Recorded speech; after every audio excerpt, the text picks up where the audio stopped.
الحمد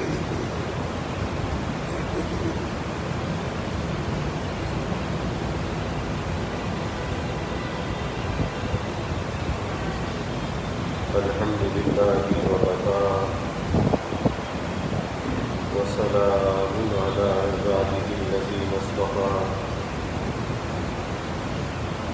أما بعد فأعوذ بالله من الشيطان الرجيم بسم الله الرحمن الرحيم وما أرسلناك إلا رحمة للعالمين قال النبي صلى الله عليه وسلم لا يؤمن أحدكم حتى أكون أحب إليه من ولده ووالده والناس أجمعين أو كما قال عليه الصلاة والتسليم رب اشرح لي صدري ويسر لي أمري واحلل عقدة من لساني يفقهوا قولي سبحانك لا علم لنا إلا ما علمتنا إنك أنت العليم الحكيم إن الله وملائكته يصلون على النبي يا أيها الذين آمنوا صلوا عليه وسلموا تسليما اللهم صل على محمد عبدك ورسولك وصل على المؤمنين والمؤمنات والمسلمين والمسلمات صدق الله العظيم وصدق رسوله النبي الكريم ونحن على ذلك لمن الشاهدين والشاهدين والحمد لله رب العالمين. اللہ رب العزت کا بے حد کرم اور احسان ہے. اللہ تعالیٰ کی توفیقات شامل حال ہے. آج اس اجتماع کی یہ آخری نشست ہے. اللہ تعالیٰ سے دعا ہے کہ اللہ ہم سب کو اس میں بیٹھنے کو قبول فرمائے اور اسے اللہ اپنی رضا کا، اپنی محبت کا، معرفت کا ذریعہ بنائے. اور جو ذکر حبیب صلی اللہ علیہ وسلم ہم گزشتہ 3 روز سے کر رہے ہیں، اللہ اس کی برکت سے اپنے حبیب کی سچی محبت، آپ کی اطاعت، آپ کی معیت اور آپ صلی اللہ علیہ وسلم کی شفاعت اللہ ہم سب کو نصیب فرمائے. اللہ کے حبیب صلی اللہ علیہ وسلم کی زندگی کے مختلف پہلوؤں پر بات چل رہی تھی اور ان تمام باتوں کا جو نچوڑ اور خلاصہ وہ یہی تھا کہ ذکر رسول صلی اللہ علیہ وسلم وہ وقتی نہیں ہونا چاہیے، ہمہ وقتی ہونا چاہیے. وقتی تو یہ ہے کہ ربیع الاول میں ذکر رسول کر لیا اور اس کے بعد سارا سال کے لیے اسے فراموش کر دیا، یہ تو وقتی ذکر رسول ہے. لیکن رسول اللہ صلی اللہ علیہ وسلم کی محبت کا یہ حق نہیں ہے کہ چند دن ذکر رسول کے بعد ہم آپ کو فراموش کرتے ہیں، بلکہ آپ کی محبت کا حق یہ ہے کہ اپنی زندگی کے ہر سانس کے ساتھ اللہ کے حبیب صلی اللہ علیہ وسلم کا ذکر کریں. اور وہ ذکر جب ہی ہو سکتا ہے کہ جب ہم آپ کی سنتوں پر، آپ کے طریقوں پر عمل کرنے والے بن جائیں. کیونکہ جو شخص اطاعت رسول صلی اللہ علیہ وسلم میں لگا ہوا ہے وہ حقیقت ذکر رسول صلی اللہ علیہ وسلم میں لگا ہوا ہے. اطاعت رسول کیا ہے؟ ذکر رسول صلی اللہ علیہ وسلم ہے. تو اس کے لیے کوشش بھی کرنی چاہیے اور اس معاملے کے اندر کوتاہی کا شکار نہیں ہونا چاہیے. اللہ کے حبیب صلی اللہ علیہ وسلم کے یوں تو بے شمار حقوق ہیں، لیکن ان حقوق کا جو خلاصہ اکابر نے بیان کیا وہ 4 باتوں میں بیان کیا. ایک یہ کہ آپ صلی اللہ علیہ وسلم کی عظمت دل میں سب سے زیادہ ہوتی ہے، آپ صلی اللہ علیہ وسلم کی محبت دل میں سب سے زیادہ ہوتی ہے، اور اس عظمت اور محبت کا تقاضا یہ ہے کہ زندگی کے ہر گوشے ہر حصے میں آپ صلی اللہ علیہ وسلم کا اتباع بھی، اور چوتھا حق یہ ہے کہ بکثرت درود خوانی کا اہتمام۔ آپ صلی اللہ علیہ وسلم کی جو زندگی ہے، اللہ نے اسے قیامت تک آنے والے انسانوں کے لیے نمونہ بنایا ہے، اور اس زندگی کے مختلف پہلو ہیں، اور حقیقت یہ ہے کہ ایک انسان جتنا بھی ذکر رسول صلی اللہ علیہ وسلم کرتا چلا جائے، اس کی زندگی تو ختم ہو جائے گی، لیکن ذکر رسول صلی اللہ علیہ وسلم کا حق ادا نہیں ہوگا، اور جتنا بھی ذکر رسول کرتا چلا جائے گا، اس کی تعریف، اس کا بیان وہ تشنہ ہی رہے گا، وہ کما حق ہو اس کا حق ادا نہیں کر سکتا۔ آپ کی سیرت کا ہر پہلو عجیب و غریب ہے، کہیں پر آپ کے کمالات ہیں، کہیں پر آپ کے معجزات ہیں، کہیں پر آپ کے اخلاق ہیں، کہیں پر آپ کے معاملات ہیں، کہیں پر آپ کی معاشرت ہے، کہیں پر آپ کی عبادات ہیں، اللہ سے مناجات ہیں، تو اس کا احاطہ ایک انسان کے لیے کرنا بڑا مشکل ہے، لیکن جہاں تک ممکن ہو سکے، جہاں تک انسان کوشش کرے، اسے اپنی زندگی کے اندر آپ کے طریقوں کو لانا چاہیے۔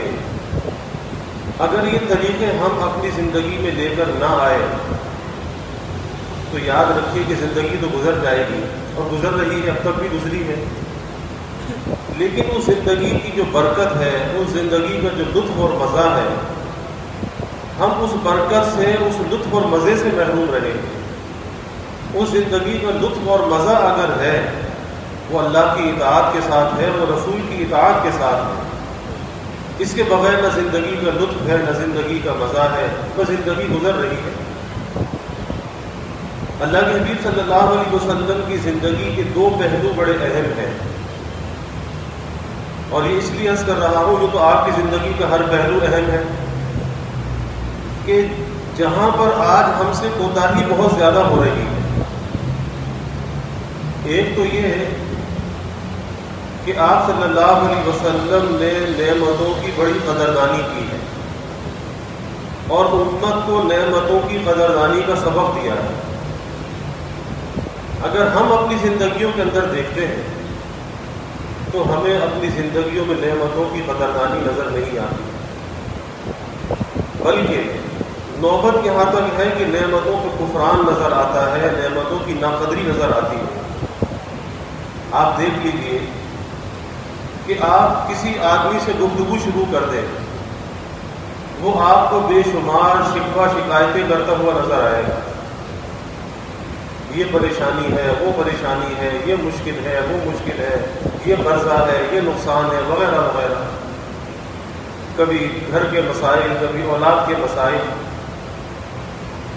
جبکہ حقیقت یہ ہے کہ عین اس حالت میں جبکہ وہ مشکلات کو بیان کر رہا ہے، ان مشکلات کا وہ ذکر کر رہا ہے، عین اس حالت کے اندر بھی اگر وہ غور کرے اپنی حالت کے اندر، اسے اللہ تعالیٰ کی نعمتیں زیادہ اس کے شامل حال ہوں گی، اور مشکلات اور پریشانیاں کم ہوں گی۔ تو پھر ذکر تو اس چیز کا ہونا چاہیے جو زندگی کے اندر زیادہ ہو، نعمتوں کا ذکر ہونا چاہیے، اور اس نعمت کی قدردانی دل کے اندر ہونی چاہیے۔ لیکن ایک انسان کی عجیب فطرت ہے کہ جب کوئی تھوڑی سی ناگواری پیش آ جاتی ہے، کوئی پریشانی پیش آ جاتی ہے، تو وہ ساری اللہ کی نعمتوں کو بھلا دیتا ہے، اور اسے پھر اللہ کی نعمتیں نظر ہی نہیں آتی۔ اور یاد رکھیے، اپنی زندگی کے اندر اطمینان اور سکون لانے کے لیے، کیونکہ یہ دنیا کی زندگی دکھ اور سکھ سے یہ مشترک ہے کہ یہاں دکھ بھی ہوگا اور سکھ بھی ہوگا، یہاں صحت بھی ہوگی، بیماری بھی ہوگی، دونوں قسم کے حالات اس دنیا کے اندر انسان کو پیش آئیں گے۔ ہاں، جنت ایسا مقام ہے کہ جب اللہ جنت میں پہنچا دے گا پھر وہاں سکھ ہی سکھ ہوگا، راحت ہی راحت ہوگی، پھر وہاں پہ دکھ اور تکلیف کا نام نہیں ہوگا۔ لیکن یہ دنیا کی تکلیف بھی جو آتی ہے، دنیا کی پریشانی جو آتی ہے، تو یہ پریشانی برائے پریشانی نہیں ہوتی، اس میں اللہ تعالیٰ کی سدھا حکمتیں ہوتی ہیں۔ کہیں اس پریشانی کے ذریعے سے، بیماری کے ذریعے سے اللہ ہمارے گناہوں کو مٹا رہا ہوتا ہے، وہ پریشانی، وہ بیماری ہمارے گناہوں کی معافی کا ذریعہ بن رہی ہوتی ہے، اور جو چیز گناہوں کی معافی کا ذریعہ بن جائے پھر وہ قابل شکر ہوا کرتی ہے، پھر وہ قابل افسوس نہیں ہوا کرتی، لیکن ہم افسوس کر رہے ہوتے ہیں۔ وہ رب تو مہربان ہے، وہ چاہتا ہے کہ میرا بندہ جب میرے پاس آئے تو گناہوں کا بوجھ لے کے نہ آئے، کہ میرا بندہ جب میرے پاس آئے تو پاک صاف ہو کر آئے۔ تو اللہ کی ہر فعل کے اندر حکمت ہے، اور اس کا کوئی فعل حکمت سے خالی نہیں ہے، کہ وہ پریشانی، وہ بیماری اگر آ رہی ہے تو کبھی آپ کے گناہوں کا کفارہ بن رہی ہے، اور اگر کوئی نیک آدمی ہے اس کے لیے درجات کی بلندی کا ذریعہ بن رہی ہے۔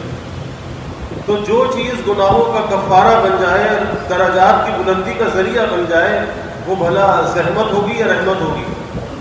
ظاہر ہے کہ رحمت ہوگی، لیکن ہم اسے زحمت سمجھتے ہیں، اور زحمت سمجھ کر ہم شکوہ شکایت شروع کر دیتے ہیں، اور پھر وہ شکوہ شکایت کس کا ہوتا ہے؟ اگر اس کی حقیقت کے اندر غور کیا جائے تو وہ ڈر لگتا ہے کہ وہ شکوہ شکایت کسی انسان کا نہیں ہوتا، وہ اللہ کا ہوتا ہے، کیونکہ وہ تو من جانب اللہ ہے۔ تو اس چیز سے ڈرنا چاہیے، اس سے ڈرنا چاہیے۔ اللہ کے حبیب صلی اللہ علیہ وسلم نے ہمیں نعمتوں کی قدردانی کا سبق دیا، اور انسان جتنے قسم کی نعمتیں بھی برتتا ہے، استعمال کرتا ہے، ان نعمتوں میں انسان کا جو رزق ہے، اس کا جو کھانا پینا ہے، یہ بہت بڑی نعمت ہے، کہ اگر انسان کو آسائش کے ساتھ، راحت کے ساتھ 2 وقت کا کھانا مل رہا ہے تو اس کے لیے بہت بڑی نعمت ہے، اور ساری تگ و دو، ساری محنت، بھاگ دوڑ اسی پر ہے کہ اپنا پیٹ بھر جائے، اپنی گھر والوں کا پیٹ بھر جائے، بچوں کا پیٹ بھر جائے، یہ ساری محنت اسی لیے ہے۔ لیکن کبھی ایسا بھی ہوتا ہے کہ اس رزق میں تنگی آنے لگتی ہے، اس رزق کی حصول میں دقت پیش آنے لگتی ہے، انسان پریشان ہو جاتا ہے کہ آخر اس کی وجہ کیا ہے، کہ یہ رزق میں تنگی اور یہ قلت اور یہ دقت کیوں آ رہی ہے، آخر اس کا سبب کیا ہے؟ تو یاد رکھیے کہ اس کا سبب ایک تو ہمارے گناہ ہوتے ہیں، جس کو ہم بھولے ہوئے ہوتے ہیں، گناہ بھی کر رہے ہوتے ہیں اور اسے بھولے ہوئے بھی ہوتے ہیں، اور دوسرا جو اس کا سبب ہوتا ہے وہ نعمت کی ناقدری اور ناشکری ہوتی ہے، کہ جب انسان اللہ تعالیٰ کی نافرمانی کرتا ہے، اس نافرمانی اور گناہ کی اصل سزا وہ تو انسان کو آخرت میں ملے گی، لیکن اگر اس نے توبہ نہ کی، اگر توبہ کر لی، تلافی کر لی، تو معاملہ یہاں بھی صاف ہو جائے گا، لیکن اس گناہ کی سزا کا آغاز اس دنیا کے اندر ہو جاتا ہے، جو بظاہر نظر نہیں آتا، لیکن سزا دنیا سے شروع ہو جاتی ہے، اور اس کی مختلف صورتیں ظاہر ہوتی ہیں۔ کہیں پر اولاد نافرمان ہو جاتی ہے، کہیں پر بیوی نافرمان ہو جاتی ہے، کہیں پہ رزق میں تنگی آ جاتی ہے، کسی مقدمے میں گرفتار ہو جاتا ہے، کوئی بدنامی کو تہمت سر پہ لگ جاتی ہے۔ سبب کیا ہوتا ہے؟ سبب اللہ کی نافرمانی اور گناہ ہوتے ہیں، اور ہمیں اپنے گناہ نظر نہیں آتے، چونکہ ہم اپنے بارے میں پارسائی کا اعتقاد رکھتے ہیں کہ ہم تو بڑے پارسا ہیں۔ یہی وجہ ہے کہ جب ہم اس سبب کی تلافی نہیں کرتے تو پھر مشکل کیسے دور ہوگی؟ مشکل تو جب دور ہوگی کہ سبب کی تلافی کی جائے، گناہوں سے توبہ کی جائے، اللہ سے معافی مانگی جائے، اور آئندہ کے لیے نیکی پر چلا جائے، نیکی کا عزم اور ارادہ کیا جائے۔ لیکن چونکہ ہمیں وہ خطا نظر نہیں آ رہی اور وہ مشکل تو نظر آ رہی ہے، تو ہم شکوے شروع کر دیتے ہیں کہ جی دیکھو یہ پریشانی آ گئی، یہ مشکل آ گئی، یہ نقصان آ گیا، لیکن اس کے پیچھے کوئی نہ کوئی ہماری اللہ کی نافرمانی، کوئی نہ کوئی خطا اس کے پیچھے ضرور ہوتی ہے۔ اس طرح اللہ کسی کو آزمائش اور امتحان میں نہیں ڈالتا، اور کبھی یہ ہوتا ہے کہ نعمتوں کی جب فراوانی ہوتی ہے ان نعمتوں کی فراوانی میں انسان اپنے اللہ کو بھول جاتا ہے۔ یہ دنیا ہے نا، اس دنیا کے اندر یہ مال بھی امتحان ہے، یہ اولاد بھی امتحان ہے، اور اللہ سے ڈرتے رہنا چاہیے کہ اللہ ہمارے مال کو ہمارے لیے امتحان نہ بنائے، ہماری اولاد کو اللہ ہمارے لیے امتحان نہ بنائے۔ اللہ سے پناہ مانگنی چاہیے، ڈرتے رہنا چاہیے۔ لیکن دنیا کے اندر یہ چیزیں نظر آتی ہیں کہ کہیں مال امتحان بن جاتا ہے، کہیں اولاد امتحان بن جاتی ہے۔ مال آتا ہے، آزادی اور آ جاتی ہے، بے باکی آ جاتی ہے، سرکشی آ جاتی ہے، بغاوت آ جاتی ہے، اس مال کو اللہ کی نافرمانی میں خرچ کرنے لگتا ہے۔ اور بہت سے لوگ ایسے بھی ہوتے ہیں کہ جن کے پاس مال نہیں ہوتا، لیکن دل میں نیت اور ارادہ یہ ہوتا ہے کہ اگر مجھے مال مل جائے اس سے زیادہ میں اللہ کی نافرمانی میں خرچ کروں۔ اللہ کے حبیب صلی اللہ علیہ وسلم نے فرمایا کہ یہ دونوں گناہ میں برابر ہیں۔ ایک مال خرچ کر کے گنہگار ہو رہا ہے، اور ایک کے پاس مال تو نہیں ہے لیکن نیت اور ارادہ یہ ہے کہ مجھے اگر مال مل جائے اس سے زیادہ میں اللہ کی نافرمانی کروں، اس سے زیادہ عیش و عشرت کے ساتھ اپنی زندگی کو گزاروں۔ فرمایا کہ یہ دونوں گناہ میں برابر ہیں۔ اور ایک آدمی اس مال کو نیکی میں خرچ کرتا ہے، اس خرچ کر کے اللہ کے قرب کو پاتا ہے، اجر و ثواب کو پاتا ہے۔ لیکن ایک آدمی ہے کہ اس کے پاس مال تو نہیں ہے، لیکن اس کی نیت یہ ہے کہ اللہ اگر مجھے مال دے تو میں اس شخص سے زیادہ اللہ کے راستے میں خرچ کروں، اس سے زیادہ اللہ کے راستے میں خرچ کروں، لوگوں کی مدد کروں۔ فرمایا کہ نیکی میں یہ دونوں برابر ہیں، کہ ایک مال خرچ کر کے اجر کما رہا ہے اور ایک صرف نیت کی بنا پہ اجر کما رہا ہے۔ تو بھائی ہمیشہ یاد رکھیے کہ اپنی نیت میں ہمیشہ خیر کو غالب کرنا چاہیے، کبھی شر کو نہیں لے کر آنا چاہیے، کیونکہ انسان کی نیت بڑی اہم ہوتی ہے، اور اس کے اعمال کی قبولیت کا جو مدار ہے وہ اس کی نیت ہی پر تو ہے، اور کس چیز کے اوپر ہے۔ تو میں عرض کر رہا ہوں کہ یہ نعمتیں جب آتی ہیں تو امتحان اور آزمائش لے کر آتی ہے۔ مال آتا ہے تو آزمائش آتی ہے، اولاد آتی ہے تو آزمائش آتی ہے۔ اب ایسے موقع پہ کرنا کیا چاہیے، اور اس آزمائش اور امتحان سے ہم کیسے بچ سکتے ہیں کہ وہ مال وہ اولاد ہمارے لیے اللہ کی رضا کا ذریعہ بن جائے، اللہ کے قرب کا ذریعہ بن جائے؟ تو بھائی آسان سی بات ہے کہ مال کو حاصل بھی کرو اللہ کی رضا کے ساتھ، اور اس مال کو خرچ کرو اللہ کی رضا کے ساتھ، نہ اللہ کی نافرمانی سے حاصل کرو اور نہ اللہ کی نافرمانی میں خرچ کرو، اللہ کی رضا کے ساتھ حاصل کرو، اور جو اللہ کی رضا کے ساتھ مل جائے پھر اس میں قناعت اختیار کر لو، پھر حرص و ہوس لے کے نہ آؤ کہ فلاں ایسا مالدار، فلاں ایسا، اس کا کاروبار ایسا، اس کی نوکری ایسی۔ نہیں، جو اللہ نے آپ کے مقدر میں لکھ دیا ہے، زندگی کو باسکون بنانے کا طریقہ بھی یہی ہے کہ اللہ کی تقسیم پر راضی ہو، زندگی میں سکون آ جائے، اپنی زندگی کے اندر قناعت کو لے کر آ جاؤ، حرص و ہوس کو زندگی سے ختم کر دو۔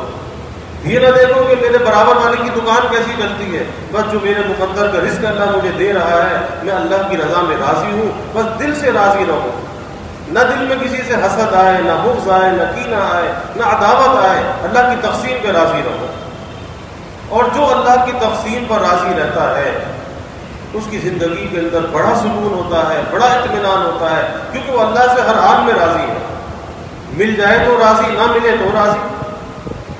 کہتے ہیں نا جب آدمی اللہ سے دعا مانگتا ہے، کسی چیز کی حاجت، کوئی سوال اللہ سے پیش کرتا ہے، اب بعض لوگ تو یہ ہیں کہ اگر مل گیا تو خوش ہو گئے اور نہ ملا تو شکوہ، میری تو دعا قبول نہیں ہوتی۔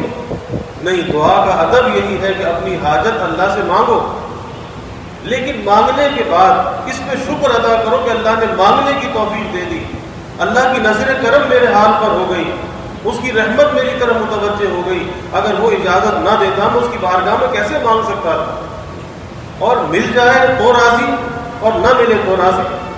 پھر یہی سوچو کہ جو میں نے مانگا تھا وہ میرے لیے مفید نہیں تھا، کچھ ایسی چیز مانگ بیٹھا جو اللہ میرے لیے پسند نہیں کرتا، تو میں اپنی پسند کو اللہ کی پسند پہ قربان کرتا ہوں، بس میں اللہ کی رضا میں راضی ہوں، تو زندگی میں اطمینان آئے گا، زندگی کے اندر سکون آئے گا۔ اور یہ زندگی کی بے برکتی بے چینی نکل جائے گی۔ اور کبھی ایسا بھی ہوتا ہے کہ مال آتا ہے، نعمتیں آتی ہیں، انسان کے ترانے پن کا شکار ہو جاتا ہے۔ وہ سمجھتا ہے کہ یہ میری کسی صلاحیت کا نتیجہ ہے، میری قابلیت کا نتیجہ ہے۔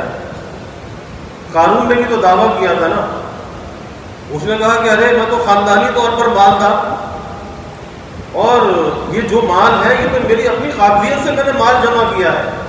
اور پھر نتیجہ کیا ہوا کہ اسی مال کے ساتھ زمین میں دھستا چلا گیا، وہ مال ہی اس کے لیے عذاب بن گیا۔ تو یہ قارون والی سوچ نہیں ہونی چاہیے، ایک مومن کی سوچ الگ ہونی چاہیے کہ اگر مجھے کچھ ملا ہے تو میرے رب کی عطا ہے۔ آپ دیکھ لیجئے کہ بڑے بڑے قابل، بڑے بڑے ڈگری والے سڑکوں پر ڈگریاں لیے گھوم رہے ہوتے ہیں، لیکن بے روزگار اور پریشان ہوتے ہیں۔ اور ایک آدمی ان پڑھ ہے، کم تعلیم یافتہ ہے، وہ خوشحال زندگی گزار رہا ہوتا ہے، تو کسی کی قابلیت، کسی کی تعلیم معیار نہیں ہوا کرتی، کسی کی صلاحیت معیار نہیں ہوا کرتی، نہ معلوم کس کا صدقہ ہوتا ہے۔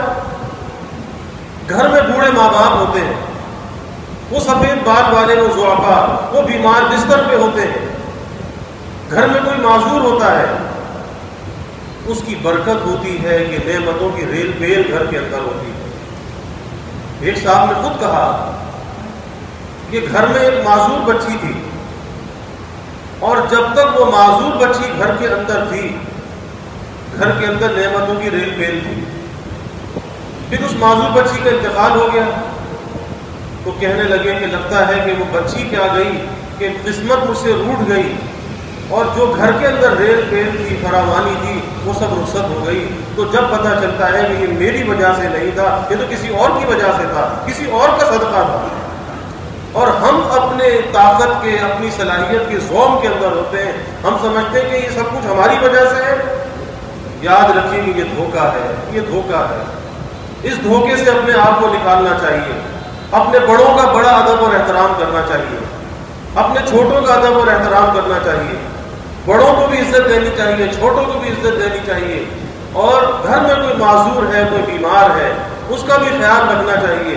یہ نہیں سوچنا چاہیے کہ یہ ہم پہ بوجھ ہے، ارے بھائی اس کے وجود کی برکت ہے۔ ایک صاحب نے مجھے خود کہا کہ میری ماں کا جب انتقال ہوا، ماں کے انتقال سے پہلے کاروبار کے اندر بڑی ریل پیل تھی، اور ماں کیا گئی، لگتا ہے کہ میری قسمت بھی ساتھ لے گئی، میرا رزق بھی ساتھ لے گئی۔ تو پتہ چلا وہ ماں کا صدقہ تھا، ماں کی برکت تھی کہ جو گھر میں نعمتوں کی فراوانی نظر آ رہی تھی۔ جن ماں باپ کی ہم قدر نہیں کرتے، جن ماں باپ سے زبان درازی کرتے ہیں، ان کے منہ کو آنے لگتے ہیں، انہی کی تو برکت اور صدقہ ہے۔ ان کو ستا کے تمہیں کیا حاصل ہوگا؟ ارے ان کے دل کو اگر ٹھیس پہنچاؤ گے تو یہ ٹھیس پہنچانا یہ اللہ کی ناراضگی کا سبب بن جائے گا، نعمتوں سے محرومی کا سبب بن جائے گا۔ تو میں یہ کر رہا ہوں کہ وہ نعمتوں کی جو فراوانی، نعمتوں کی ریل پیل جو ہوتی ہے، وہ آزمائش اور امتحان لے کر آتی ہے۔ اب اس امتحان میں کامیاب کون ہوتا ہے؟ وہی ہوتا ہے کہ جو نعمت کو اللہ کی مرضی سے حاصل کرے اور اللہ کی مرضی میں اسے خرچ کرے، اور یہی اس نعمت کا شکر بھی ہے۔ یہی نعمت کا شکر ہے کہ اللہ کی رضا میں اس نعمت کو استعمال کیا جائے۔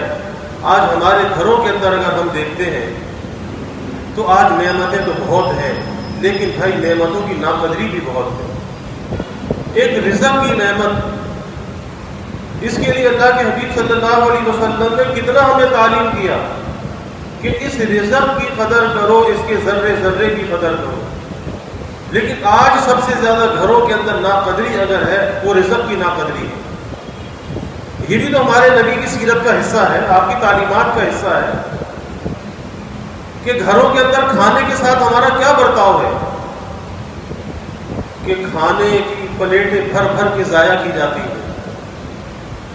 بچوں کو اتنا کھانا مائیں نکال کر پلیٹوں میں دے دیتی ہیں، اتنا بچہ کھاتا نہیں، وہ ضائع ہوتا ہے، وہ بکنے میں جاتا ہے۔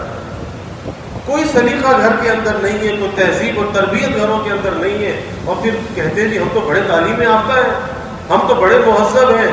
تو مہذب لوگوں کا یہی طور طریقہ ہوتا ہے کہ جنہیں کھانے کا ڈھنگ بھی نہ آئے، اور قربان جائیے اللہ نے ہمیں ایسا دین دیا ہے جو ہمیں کھانے کا ڈھنگ بھی سکھاتا ہے، کھانے کی تہذیب بھی بتاتا ہے کہ تمہیں کیسے کھانا چاہیے، اس کھانے کا طریقہ کیا ہے، اور یہ بھی ہمارے نبی صلی اللہ علیہ وسلم نے ہمیں بتایا۔ اور ان طریقوں کو چھوڑ کر جو ہمارے محبوب صلی اللہ علیہ وسلم نے ہمیں بتائے، تعلیم فرمائے، یاد رکھیے کہ ان طریقوں کو چھوڑ کر کبھی تہذیب ہمارے اندر نہیں آ سکتی، کبھی تمدن نہیں آ سکتا۔ اگر ہم با تہذیب ہو سکتے ہیں تو جبھی ہو سکتے ہیں جب اپنے نبی کے طریقوں پر عمل کرنے والے بن جائیں۔ اور ہمارے نبی کی تعلیم کیا ہے کہ گھر میں دسترخوان بچھا کر کھانا کھاؤ، اور گھر میں مل کر آپس میں کھانا کھاؤ، کہ ماں باپ ہیں، اولاد ہیں، ایک دسترخوان پہ بیٹھ کے کھانا کھائیں، اس سے آپس میں محبتیں بڑھتی ہیں، اور جتنے ہاتھ زیادہ اس دسترخوان پر بڑھتے ہیں، اس برتن میں جاتے ہیں، اتنی کھانے کے اندر برکت ہوتی ہے۔ آج تو ماں باپ کو پتہ ہی نہیں ہے، گھروں میں ماؤں کی کوئی تربیت نہیں ہے۔ آج بچہ آیا، اسے پلیٹ میں کھانا دیا، وہ وہاں بیٹھ کے کھا رہا ہے، ایک اس کونے میں بیٹھ کے کھا رہا ہے، بستر کی چادریں بھی چکنی ہیں، صوفے کا کور بھی چکنا ہے، جگہ جگہ سالن کے دبے اور نشانات پڑے ہوئے ہیں، پھر کہتے جی ہم تو بڑے جو ہے وہ تعلیم یافتہ ہیں، مہذب ہیں۔ یہی تہذیب ہے، یہی تعلیم ہے۔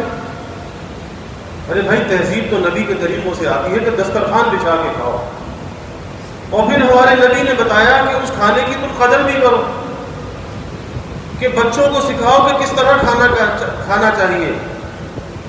اللہ کے حبیب صلی اللہ علیہ وسلم صحابہ کی تربیت فرماتے تھے کہ ایک صحابی برتن کے اندر ہر جگہ پہ ہاتھ چلا رہے تھے، آپ نے منع فرمایا کہ اپنے سامنے سے کھاؤ۔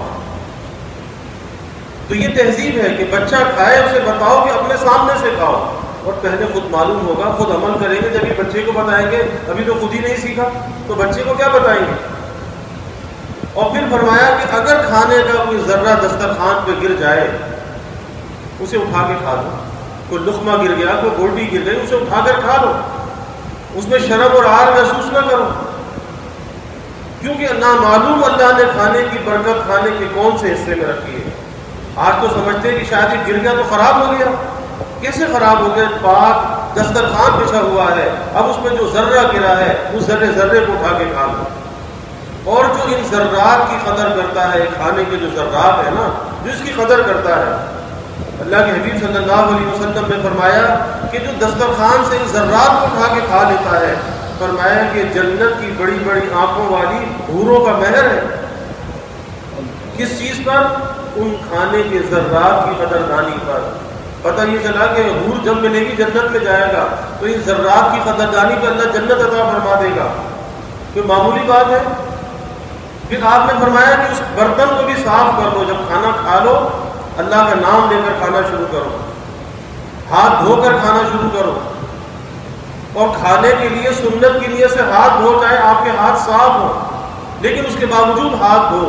بچوں کو اس بات کی عادت ڈالو کہ بھئی کھانے سے پہلے ہاتھ دھو کر بیٹھو، جسے کھانے کا وضو کہا گیا کہ ہاتھ دھو کر کھانے کے لیے بیٹھنا، اور پھر اللہ کا نام لے کر کھانا شروع کرو، کیونکہ حدیث میں آتا ہے کہ جب کھانے پر اللہ کا نام نہیں لیا جاتا اس کھانے میں شیطان شریک ہو جاتا ہے، اور جس کھانے میں شیطان شریک ہو جائے بھلا اس میں برکت کیسے ہوگی؟ اور اگر شروع میں آدمی کبھی بھول جاتا ہے، نام اللہ کا نہیں لے پاتا، تو درمیان میں لے لے، یہاں تک فرمایا کہ آخر میں اگر یاد آئے تو بسم اللہ اولہ و آخرہ کہہ لے، اور جب آخر میں بھی آدمی اللہ کا نام لیتا ہے تو شیطان جو کھاتا ہے اسے طے کر کے نکال دیتا ہے، کیونکہ اللہ کے نام کا اس کو ہضم نہیں ہوتا۔ تو اللہ کا نام لے کر کھاؤ، دسترخوان پر بیٹھ کر کھاؤ، اور جتنی ضرورت ہے اپنے برتن میں اتنا کھانا نکالو، چاہے اپنے گھر کے دسترخوان پر بیٹھے ہو یا کسی شادی کی تقریب میں ہو۔ آج لوگ کسی شادی کی تقریب میں جاتے ہیں، اللہ معاف کرے کہ کھانا کھاتے نہیں ہیں، کھانے پر حملہ کرتے ہیں، اور اس طرح سے کھانے کو ضائع کرتے ہیں جیسے مال مفت دینے دے رہے ہیں، اگلے کی رقم اس کے اندر لگی ہے، اور سب سے بڑی بات تو اللہ کی نعمت ہے۔ کسی دوسرے کی نعمت کو بھی اگر آپ ضائع کر رہے ہو لیکن حساب تو آپ کو دینا پڑے گا۔ تو کھانا کھانے کا تو حکم ہے، کھانے پہ حملہ کرنے کا حکم نہیں ہے۔ آج لوگ کھانے پر ٹوٹ کر ایسے پڑتے ہیں جیسے کھانے پر حملہ کر دیا، حملہ بول دیا کھانے کے اوپر۔ کیا یہ تہذیب ایسی ہوتی ہے؟ ارے کیا انتظار نہیں ہو سکتا کہ بھائی اتنا تو ایثار انسان کے اندر ہونا چاہیے کہ بھائی پہلے میرا بھائی لے لے اس کے بعد میں لے لوں گا. نہیں، ایک ریس لگی ہے، دھکم بیل ہے کہ بس پہلے میں جا کے لے لوں، اچھا مجھے مل جائے. اور صحابہ کی کیا کیفیت تھی کہ صحابہ اپنے آپ پر دوسروں کو ترجیح دیتے تھے کہ پہلے ہمارا بھائی جو ہے فائدہ حاصل کر لے. یہی وجہ ہے مدینہ الرسول کے واقعات میں آتا ہے کہ ایک گھر سے صدقہ نکلتا تھا، پڑوس کے گھر میں جاتا تھا، وہاں سے پڑوس کے گھر میں وہ کہتا تھا مجھ سے زیادہ میرا پڑوسی مستحق ہوگا. وہ سمجھتا تھا میرا پڑوسی اس سے زیادہ مستحق ہوگا، اور وہ واپس گھوم کر اسی گھر میں آ جاتا تھا. لیکن خیر خواہی ایسی تھی کہ اس کو استعمال نہیں کرتے تھے کہ شاید میرے پڑوسی کو زیادہ ضرورت ہو. اور یہاں یہ کیفیت ہے کہ جو ڈش آ جائے، جو ڈونگا آ جائے، وہ سب میں اپنی پلیٹ کے اندر اڈھیل لوں، باقی کسی کو کچھ ملے نہ ملے. اور پھر جتنا آپ نے اپنی پلیٹ میں اڈھیلا ہے کہ آپ اتنا کھا سکتے ہیں، ہرس کے مارے، ہوس کی وجہ سے اس پلیٹ کو بھر تو لیا لیکن وہ آپ سے کھایا نہیں جاتا، پھر آپ اس کو چھوڑ کر بھی آ جاتے ہیں. آپ اندازہ لگائیے کہ اللہ کو جواب دینا نہیں ہے؟ کیا یہ نعمت کی ناقدری نہیں ہے؟ پھر لوگ روتے ہیں کہ نعمتوں کے اندر جو ہے وہ قلت آتی ہے، دقت آتی ہے، پریشان ہوتے ہیں کہ ہمارے رزق کے اندر تنگی آ گئی، ہمارے رزق کے اندر جو ہے وہ رزق ہمارا تنگ ہوتا چلا جا رہا ہے، بے برکتی بڑھتی چلی جا رہی ہے. تو اس کا کوئی سبب ہے، اور وہ سبب آپ خود ہیں، کوئی اور اس کا سبب نہیں ہے. جب آپ اللہ کی نعمتوں کے ساتھ یہ برتاؤ کریں گے تو وہ ذات جو نعمت کے دینے پر قادر ہے وہ نعمت کے چھین لینے پر بھی قادر ہے. اس لیے ڈرنا چاہیے. اللہ دلوں کی نیت اور ارادے کو دیکھتا ہے، تو ذرے ذرے کی قدر کرنی چاہیے. حکیم الامت حضرت تھانوی رحمۃ اللہ علیہ فرمایا کرتے تھے کہ لوگوں رزق کی قدر کرو، لوگوں رزق کی قدر کرو. اور خواتین کو بھی یہ بات سننی چاہیے، کیونکہ گھروں کے اندر خواتین کا برتاؤ اللہ کی رزق کے ساتھ بہت ہی ناروا برتاؤ ہے کہ کوئی دلوں کے اندر رزق کی قدردانی نہیں، کہ شوہر بیچارہ کماتے کماتے مر جائے، کب جائے، سارا دن محنت کرے، مزدوری کرے، اور گھر میں وہ رزق کو کس طرح ضائع کرتی ہے. ارے ذرے ذرے کی قدر ہونی چاہیے کہ شوہر کا مال تمہارا اپنا ہے، اس کی قدر کرو بھائی، اسے کیوں اس طرح سے ضائع کرتی ہو؟ کسی ماسی کو کام کرنے والی کو دے دو، لیکن ضائع تو نہ کرو. تو مجدد تھانوی رحمۃ اللہ علیہ فرماتے تھے کہ لوگوں رزق کی قدر کرو. جب یہ کسی گھر سے نکل جاتا ہے تو بڑی مشکل سے واپس آتا ہے. اگر یہ گھر سے نکل گیا تو پھر یہ واپس آتا بڑی مشکل سے ہے. اللہ تعالیٰ اس آزمائش میں کسی کو مبتلا نہ فرمائے. یہ آزمائش بڑی سخت آزمائش ہے کہ انسان کے رزق کے اوپر کوئی آزمائش آ جائے. اور بھائی اگر نعمتوں کی فراوانی ہے تو ڈرتے بھی رہنا چاہیے، ڈرتے بھی رہنا چاہیے. اللہ کی نعمتوں پہ شکر بھی کرنا چاہیے، ڈرنا بھی چاہیے کہ ہماری کسی غلطی کی وجہ سے، کسی غلطی کی پاداش میں کہیں یہ نعمتیں ہم سے چھن نہ جائیں. تو نعمتوں کے زوال کا، نعمتوں کے چھن جانے کا ڈر اور خوف بھی لگا رہنا چاہیے، اور اس ڈر اور خوف کی وجہ سے ذرے ذرے کی قدر کرنی چاہیے. تو یہ ہمارے نبی کی تعلیم ہے کہ دسترخوان سے ذرات اٹھا کر کھاؤ، اور پلیٹ میں جو برتن میں ذرات کھانے کے لگے ہوئے ہیں اسی پہ انگلی سے صاف کر دو، کیونکہ وہ برتن بھی آپ کو دعا دیتا ہے کہ اللہ تیرا بھلا کرے کہ تو نے اس کے حق کو ادا کیا. وہ برتن آپ کو دعا دیتا ہے، چاہے ہماری سمجھ میں آئے یا نہ آئے. لیکن جب ہمارے محبوب صلی اللہ علیہ وسلم نے یہ بات فرمائی تو بھائی سچ ہے، حق ہے، چاہے ہماری عقل میں نہ آئے کہ وہ برتن کی دعا دیتا ہے. پھر فرمایا کہ ان انگلیوں پر جو کھانے کے ذرات لگے ہوئے ہیں اسے بھی چاٹ لو، ان ذرات کو بھی ضائع نہ کرو، اسے بھی چاٹ لو. نہ معلوم اللہ نے کھانے کی برکت کھانے کے کون سے حصے میں رکھی ہے، انہی ذرات کے اندر وہ برکت ہو، اسے تم ضائع کر دو. اور جب آدمی اس ذرے ذرے کی قدر کرتا ہے، اللہ اس کی قدردانی کو جب دیکھتا ہے، اللہ اس کے رزق میں برکت اور وسعت عطا فرما دیتا ہے، اللہ اس کے رزق کی حفاظت کرتا ہے. اور پھر جب کھانا کھا لو تو اللہ کا شکر بھی ادا کرو، اللہ کا شکر بھی ادا کرو کہ کتنا اللہ کا شکر ہے کہ اللہ نے کس طرح سے کھلا دیا. اللہ کا شکر ادا کرو، کیونکہ ہزاروں لاکھوں لوگ ایسے ہوتے ہیں کہ جنہیں 2 ٹائم کی بجائے 1 وقت کا کھانا ملتا ہے، کسی کو ایک وقت کا بھی کھانا نہیں ملتا، لوگ ایسے بھی ہیں کہ فاقوں سے سوتے ہیں، تو کتنا اللہ کا شکر ہے کہ اللہ نے ہمیں سیراب ہو کر کھانا کھلا دیا۔ اور بھائی جب کھانا سامنے ہو تو اس کی اتنی قدردانی دل کے اندر ہونی چاہیے کہ دل کے اندر یہ بات ہونی چاہیے کہ یا اللہ تیرا شکر ہے کہ یہ نعمت عطا فرمائی، میں تو اس کے قابل نہیں تھا، یا اللہ تیرا شکر ہے کہ یہ نعمت عطا فرمائی، میں اس نعمت کے قابل نہیں تھا۔ اس کیفیت کے ساتھ اللہ کی نعمت کو استعمال کرو، اس قدردانی کے ساتھ اللہ کی نعمت کو استعمال کرو۔ آج سے لوگوں کی کیفیت یہ ہے کہ نخرے آسمان پر ہوتے ہیں، کہیں بڑوں کے نخرے، کہیں بچوں کے نخرے، یہ پسند اور وہ ناپسند۔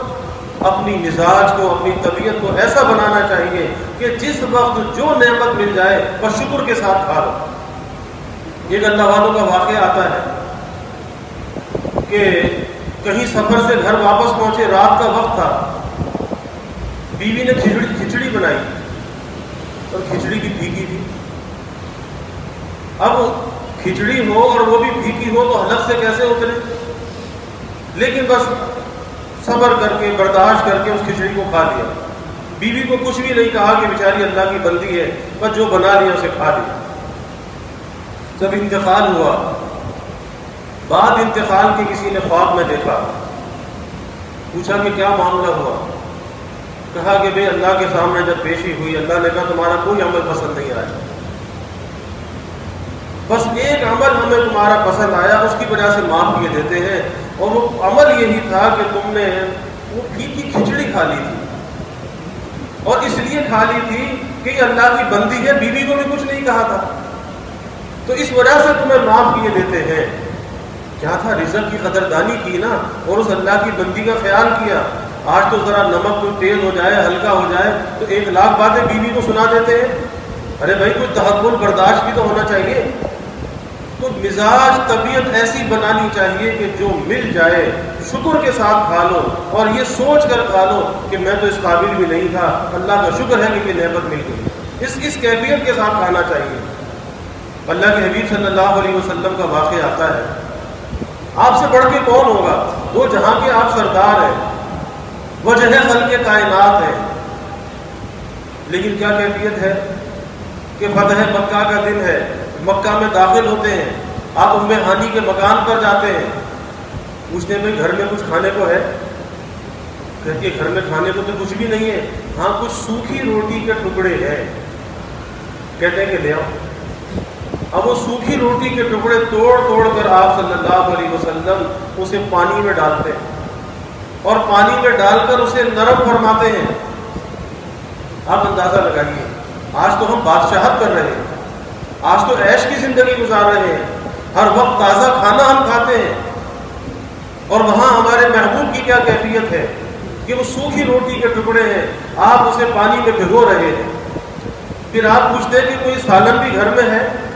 کہ سالن تو گھر میں کوئی بھی نہیں ہے، کہ سرکہ ہے، فرماتے کہ اچھا سرکہ لے آؤ، سرکہ بھی بہترین سالن ہے، اور جس گھر میں سرکہ ہو وہ کسی کا محتاج نہیں ہے۔ سرکہ اس میں آپ صلی اللہ علیہ وسلم ڈالتے ہیں، اور اس سوکھی روٹی کے ٹکڑوں کو پانی میں بھگو کے اللہ کے حبیب صلی اللہ علیہ وسلم کھا رہے ہیں۔ ذرا اس کیفیت کو دیکھیے اور اپنی کیفیت کو دیکھیں کہ کیسی کیسی نعمتیں ہیں۔ اور پھر کھانے کے بعد اللہ کے حبیب صلی اللہ علیہ وسلم اس نعمت پہ اللہ کا شکر بھی ادا کر رہے ہیں کہ اللہ تیرا شکر ہے کہ تم نے یہ کھلا دیا۔ تو ہم تو بھائی عیش میں ہیں، بادشاہوں سے اچھی غذائیں ہم کھا رہے ہیں، پھر بھی ہماری زبان پہ شکر نہیں آتا، پھر بھی ہم اللہ کی نعمتوں کو ضائع کرتے ہیں۔ آج لوگ مہنگائی کا رونا تو روتے ہیں، لیکن یاد رکھیے کہ یہ بھی امتحان اور آزمائش ہے کہ ہم اللہ کی نعمتوں کی قدردانی نہیں کرتے، اپنے ہاتھوں سے نعمتوں کو ضائع کرتے ہیں۔ کہ لوگ شاپر میں خواتین کھانا بھر بھر کے گھر سے باہر پھینک دیتی ہیں، ارے کسی ماسی کو دے دیا ہوتا، کسی کے پیٹ میں چلا گیا ہوتا، کسی جانور کے سامنے ڈال دیا ہوتا، کسی جانور کی غذا بن جاتا۔ تو یاد رکھیے کہ اللہ کی نعمتوں کو بھائی ضائع نہیں کرنا چاہیے۔ تو ایک چیز تو یہ کہ نعمتوں کی قدردانی یہ ہمیں رسول اللہ صلی اللہ علیہ وسلم کی حیات طیبہ سے ملتی ہے۔ کہ ذرے ذرے کی قدر کرو، ذرے ذرے کو قدردانی سے استعمال کرو. آپ کا کھانا ہو، پینا ہو، پہننا ہو، مکان ہو، سواری ہو، اللہ کے شکر کے ساتھ اسے استعمال کرو. اللہ نعمتوں کو بڑھاتا رہے گا اور نعمتوں میں پھلتے پھولتے رہو.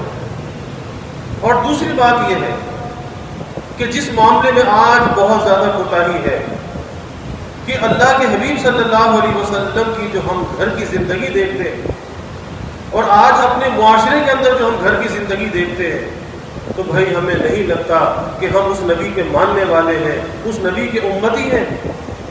کہ آپ اپنے گھر والوں کے ساتھ آپ کا برتاؤ کیسا تھا. آپ نے فرمایا کہ تم میں سب سے بہتر وہ ہے جو اچھے اخلاق والا ہے، اور اچھے اخلاق والے مومنین میں وہ سب سے بہتر ہے جو اپنے گھر والوں کے ساتھ اچھے اخلاق والا ہے. اور آپ نے فرمایا کہ میں تم سب میں اپنے گھر والوں کے ساتھ اچھا برتاؤ کرنے والا ہوں. اور آج گھروں کے اندر مردوں کا برتاؤ کیا ہے؟ آج لوگ بیوی کو کوئی غلام سمجھتے ہیں، باندھی سمجھتے ہیں. یاد رکھیے کہ اپنے رویوں کو درست کرنا چاہیے. کبھی بیوی کے ساتھ حقارت کا معاملہ نہیں کرنا چاہیے، کبھی سخت گفتگو نہیں کرنی چاہیے. ارے بھائی آپ اس کا اظہار دیکھیے، قربانی دیکھیے کہ ایک دو بول ہوتے ہیں کہ میں نے قبول کیا، اور وہ ساری زندگی کے لیے آپ کے پاس آ جاتی ہے، اپنے ماں باپ کو چھوڑ دیتی ہے، اپنا گھر بار چھوڑ دیتی ہے. تو کیا آپ کی ڈانٹیں سننے کے لیے آتی ہے؟ کیا آپ کی مار کھانے کے لیے آتی ہے؟ وہ بھی کسی کا جگر گوشہ ہوتی ہے، اس کے بھی ماں باپ ہوتے ہیں اور وہ ماں باپ اس سے محبت کرنے والے ہوتے ہیں، لیکن دو بول کی وجہ سے وہ آپ کے گھر آ جاتی ہے. آج گھروں میں خواتین کے ساتھ مردوں کا جو برتاؤ ہے انتہائی نازیبا ہے کہ بات بات کے اندر غصہ ہے، بات بات کے اندر تانا زنی ہے. اور اللہ کے حبیب صلی اللہ علیہ وسلم کا برتاؤ کیا تھا کہ آپ جب گھر میں داخل ہوتے تھے تو خندہ پیشانی کے ساتھ داخل ہوتے تھے. آپ گھر والوں کا کام کر دیا کرتے تھے، گھر کی جھاڑو آپ لگا لیا کرتے تھے، گھر کے برتن آپ دھو لیا کرتے تھے، اور بکریوں کا دودھ بھی آپ دھو لیتے تھے، بکریوں کو چارہ بھی ڈال دیتے تھے. کوئی اپنا کپڑا پھٹا ہوتا تھا اس کو آپ پیغام لگا لیتے تھے. یہ ہمارے نبی کی سیرت ہے، یہ ہمارے نبی کی خان کی زندگی ہے.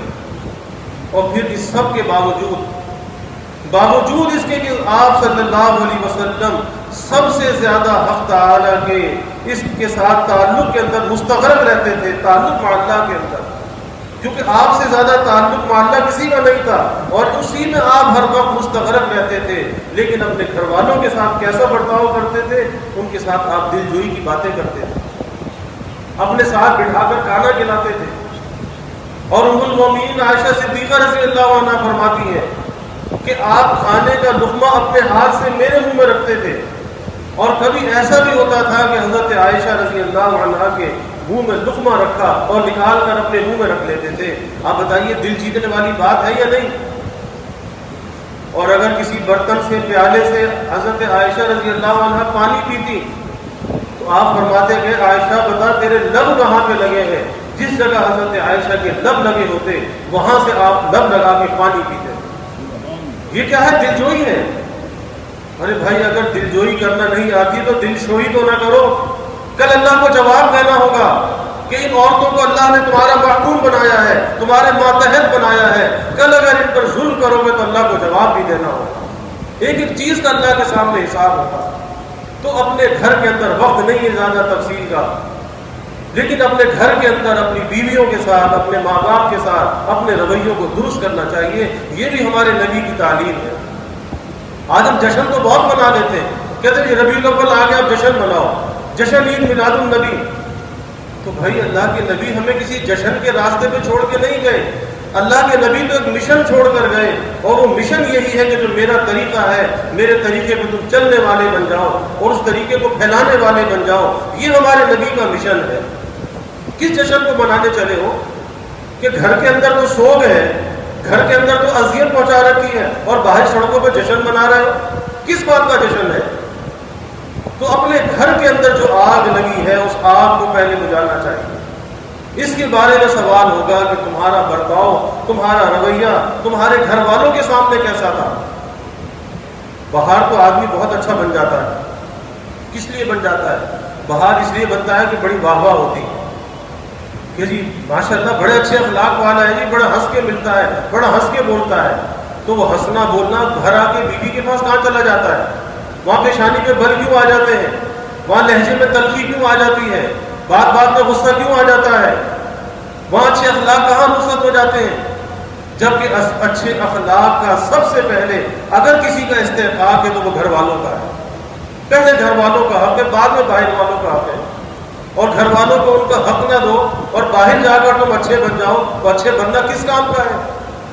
تو ہمیں اپنے نبی صلی اللہ علیہ وسلم کی حیات طیبہ سے یہ بھی سبق ملتا ہے کہ ہمارا رویہ، ہمارے اخلاق اپنے گھر والوں کے ساتھ اچھے ہونے چاہیے. اور دوسری بات یہ ہے کہ انسان ہے، گھر کے ماحول میں ناگواری پیش آ سکتی ہے، بیوی سے آ سکتی ہے، اولاد سے آ سکتی ہے، لیکن اس کا یہ منشا نہیں ہے کہ آپ ان کے دشمن بن جاؤ.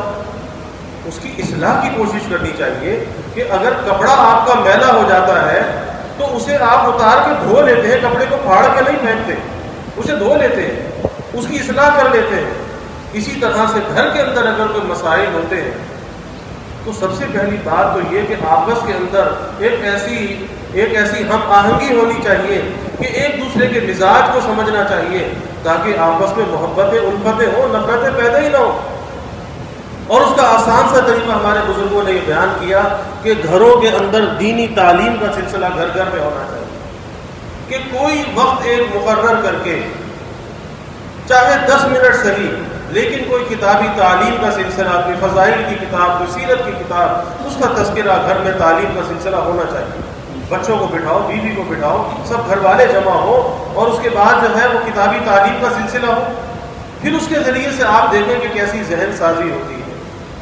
اور دوسری بات یہ یاد رکھیے کہ ہر انسان کا ماحول جدا جدا ہوتا ہے، لیکن کسی کو اپنے ماحول میں ڈھالنے کے لیے، اپنے رنگ میں رنگنے کے لیے محنت کرنی پڑتی ہے. کسی رنگریز کو کپڑا بھی دیتے ہیں نا، اتنی آسانی سے نہیں رنگتا، اس پہ محنت کرتا ہے، جب بڑی مشکل سے میچنگ ہوتی ہے. تو کسی انسان کو اپنے رنگ میں رنگنے کے لیے محنت کرنی پڑتی ہے. اور آج آدمی اپنی محنت تو نہ کرے اور بیوی پہ ڈنڈا لے کر کھڑا ہو جائے کہ یہ میری ہم مزاج بن جائے، مذاق بن جائے، تو کیسے بن جائے گی؟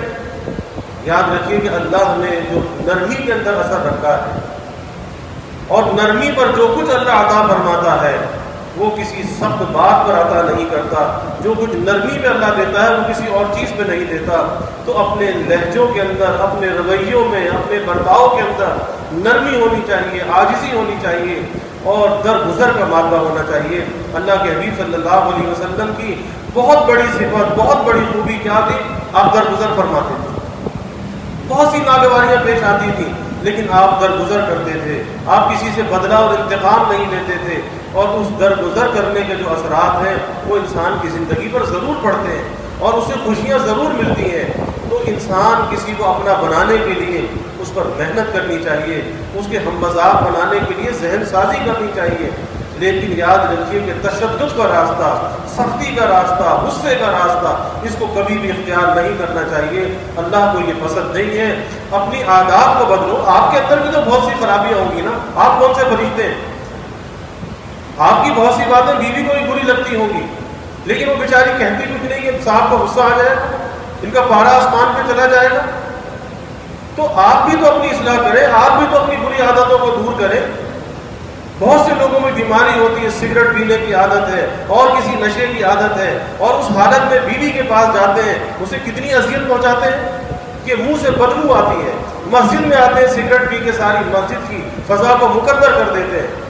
نمازیوں کو تکلیف، فرشتوں کو تکلیف. آپ اندازہ لگائیے. تو اپنی عادتیں بدلنے کے لیے تو تیار نہیں ہے اور دوسروں کو درست کرنا چاہتے ہیں. تو یہ بات ذہن میں رکھیے کہ اصلاح کا جو آغاز ہوتا ہے وہ اپنی ذات سے ہوتا ہے. نفس کی اصلاح پہلے ہے اور عالم کی اصلاح بعد میں ہے. پہلے اپنے آپ کو بدلیے. آپ کو اپنے اوپر تو اختیار ہے، کسی دوسرے کے اوپر اختیار نہیں. تو پہلے اپنے اختیار کو اپنے اوپر تو اپلائی کریں، پھر اس کے بعد کسی دوسرے کے بارے میں فکر کریں کہ ہم اپنے آپ کو نہ بدلے سامنے والا بدل جائے. ایسا کبھی نہیں ہو سکتا. پہلے اپنے آپ کو بدلنا ہوگا. تو یہ رسول اللہ صلی اللہ علیہ وسلم کی بھائی تعلیمات ہیں. ان تعلیمات کو اپنانے کی ضرورت ہے.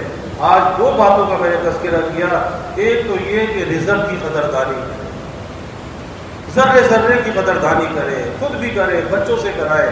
اور یہ رزق بڑی قیمتی چیز ہے. اور دوسرے یہ کہ اپنے رویے، اپنے برتاؤ، اپنے گھر والوں سے، ماں باپ سے، بیوی سے، اولاد سے، اپنے گھر کے ماحول کو جو ہے وہ جنت کا نمونہ بنائے، اسے جہنم کا نہ بنائے۔ اور وہ پیار اور محبت سے تو ہو سکتا ہے، وہ سختی اور غصے سے نہیں ہو سکتا۔ اللہ ہمیں اپنے نبی کے ساتھ وفا کا تعلق نصیب فرمائے اور آپ کی تعلیمات کو اپنانے والا، ان تعلیمات پہ چلنے والا بنائے۔ وآخر دعوانا الحمد للہ رب العالمین۔ میں یہ اعلان سن دیجیے کہ آئندہ کل بروز پیر